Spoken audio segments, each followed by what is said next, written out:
Hello everyone, my name is Dallas aka Infurness, and today we are going to be pretending that we are Leafy because I have nothing else to play over this commentary, so yeah. Also,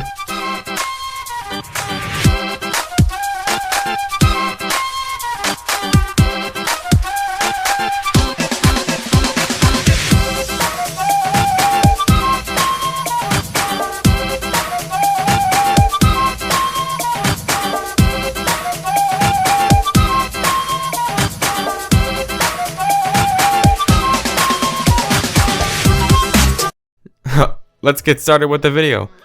So yeah, I'm trying to fit this down into the most relevant sort of way. Like, you guys probably don't know what it's like to feel stalked in the forest, and if you do, I feel terribly bad for you.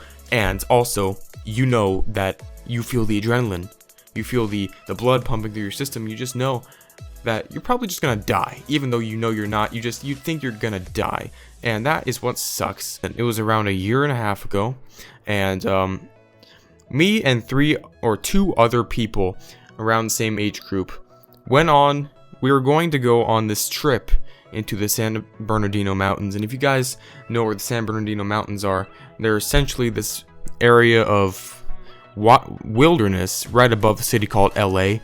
It's a city called LA, just in case you didn't know. And yeah, so there's this very large area of uncharted wilderness. I guess it is charted, but you know, it's wilderness, right? And we're gonna go up there and do an experiment because we had a science project that was due.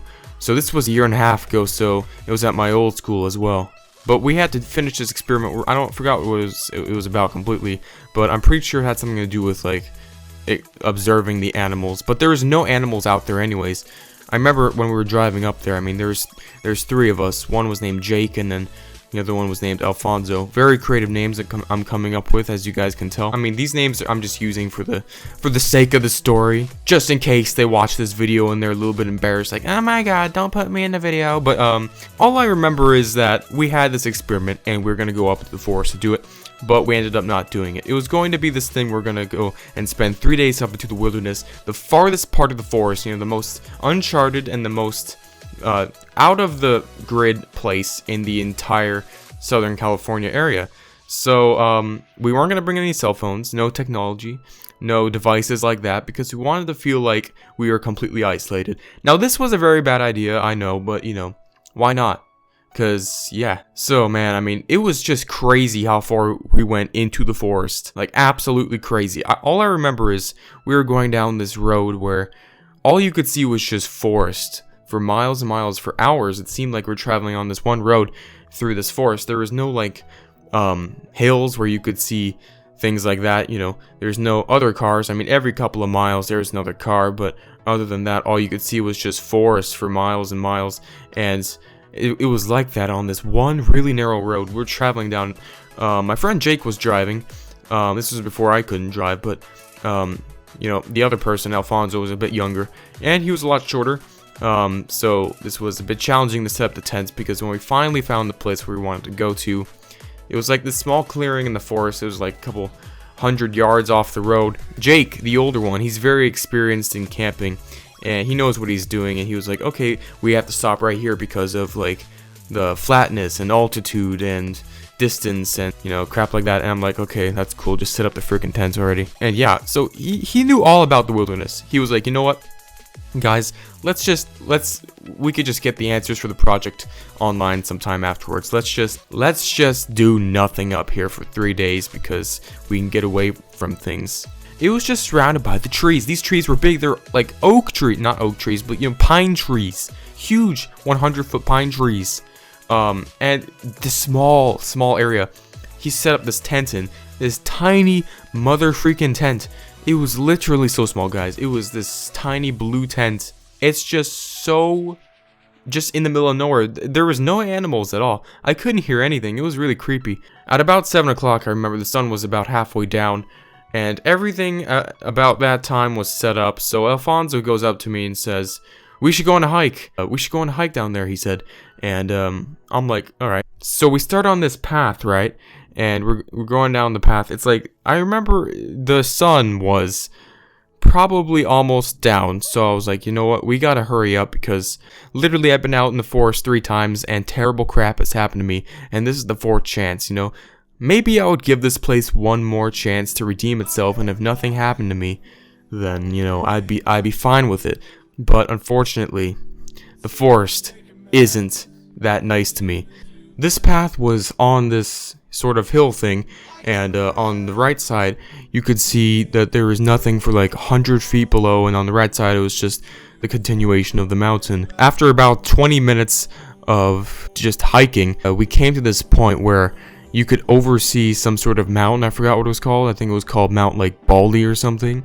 Props to whoever named that mountain. Good job. I appreciate that name so much. He was like, let's take a selfie right here. This is the perfect place to take a selfie. I was like, you know what, fine, whatever. After this, we gotta head back, because like it's getting freaking dark. So the only thing we had brought, you know, with us to the entire thing, technology-wise, was a camera, and that's pretty much all we had. We had no cell phones, we had no computers. That was pretty much it. We just had a camera, because, you know, we were thinking about doing the experiment anyways, even though we ended up not doing it. So the camera was part of the experiment, so we just took it along anyways. And so yeah, we took the camera with us, and I just happened to have it in my pocket on that journey. So I set it up on this camera, and I forgot it was like a Canon camera or something. So yeah, we walked all the way back there. I was freaking tired as freak, and the guy, he wasn't even tired at all. He was like, he wasn't tired at all, and I was like, how the frick are you not tired? It's like almost 8 o'clock. We've been walking for like an hour, and this kid's not tired, and I'm just like, you know what, screw it. Jake was there like, how freaking, why did it take you guys so long? He was actually about ready to come after us and look for us, because it was almost dark, and you know, you can't just be out in the forest when it's at nighttime, because you just can't do that, because of bears. But there's really no animals out there at all. Like, there's literally no animals. You didn't see any bugs at all out there, and I was like, is this even real?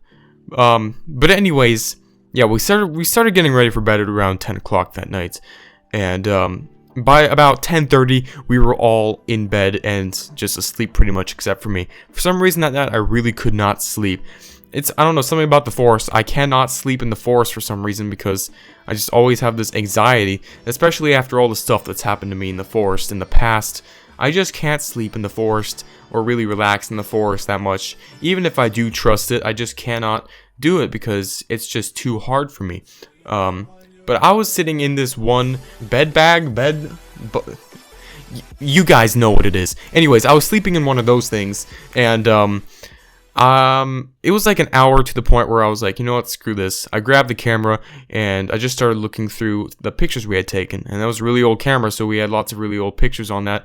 Some of the stuff was from a year old, and that was the only thing that was going on, because it was so silent. There was no sounds of any animals. There's no crickets, no wind. There wasn't even any wind. It was cold, but there was literally no wind, and there was no animals whatsoever. And the only thing that was happening was the other 2 people, Alfonso and Jake, were on the other side of the camp, not on the other side of the tent, and they were completely asleep. The only thing that was going on was just me with the light of the camera, and just scrolling through some of the pictures. And I eventually got to the one that we had taken earlier that day, and that was the selfie picture right next to Mount Baldy or whatever it's called. And I was about to scroll right past it until something caught my eye. And instantly after I saw that picture, a wave of dread just grew right through me. It just threw me right off. I looked at the picture and I was like, what the frick? There's something wrong about this picture. There is something freaking wrong about this picture. I don't know what it is. But I scanned it, and I knew I saw something, and that's why I went back to it. I didn't just scroll right past it, because I looked at it a couple of hours earlier, right before I went to bed. But you know, I didn't take any attention to it.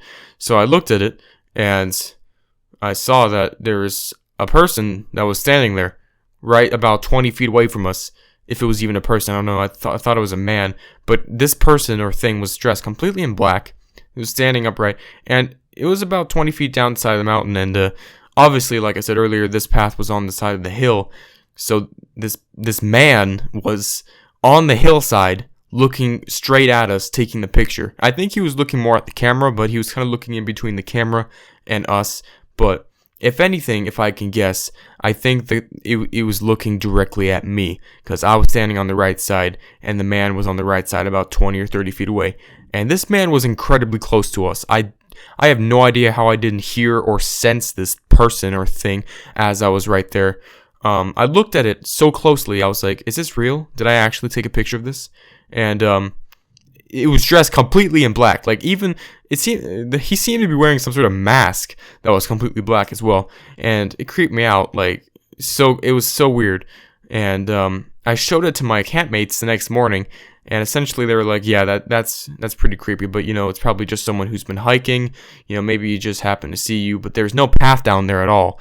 There is no other animals, no bugs, no insects, and I didn't hear anything that entire time. How could someone be like right that close to us, and I just didn't hear or sense them or anything like that? And they didn't even call out to us. He just stood there and looked at us while we were taking the picture, and that is what kind of creeped me out. And I was paranoid for the entire time that I was there for. We're there for 3 days. I had to deal with it and be there for another 3 days. And I was paranoid the entire time. Definitely not as much as I was the other 2 times that I had bad experiences in the forest. One of the times I had to leave because I was so scared. I had to leave early because it was a field trip. But this time, I just stuck through it and I made it all 3 days. But this one experience is really the last straw for me in the forest. I never went back to the forest after this. And I will never touch another tree again. I'm sorry, trees. I'm sorry, it's nothing personal. I know that you do a good job giving me oxygen and stuff, and science and stuff like that, but sorry, just hell no. Probably one of the weirdest things that could ever happen to you in the forest is when you're greeted by another person who is uninvited. And that's what they say, like, don't be afraid more of humans than of, like, animals in the forest, because, there's not really any cops in the forest, and you could pretty much just do whatever you want, and chances are no one's even gonna catch you. So that's why you gotta be more careful with human beings in the forest than freaking animals. And there was no animals there anyways. Maybe they were just taking their distance because there was this person there that we didn't even know about. But either way, it was quite frightening. So that's all I know. Anyway, guys, if you guys do like these stories, make sure you go ahead and smash the like button. Let's try to get 69,000 likes on this video, because that's how I know I'm doing a good job, and maybe you guys want to see more or hear more of these stories. My life is kind of boring, so I don't know, I'm just going to have to start doing more exciting things and telling them to you. But in the meantime, I'll see all of you guys in the next video. Thank you guys so much for watching. Goodbye.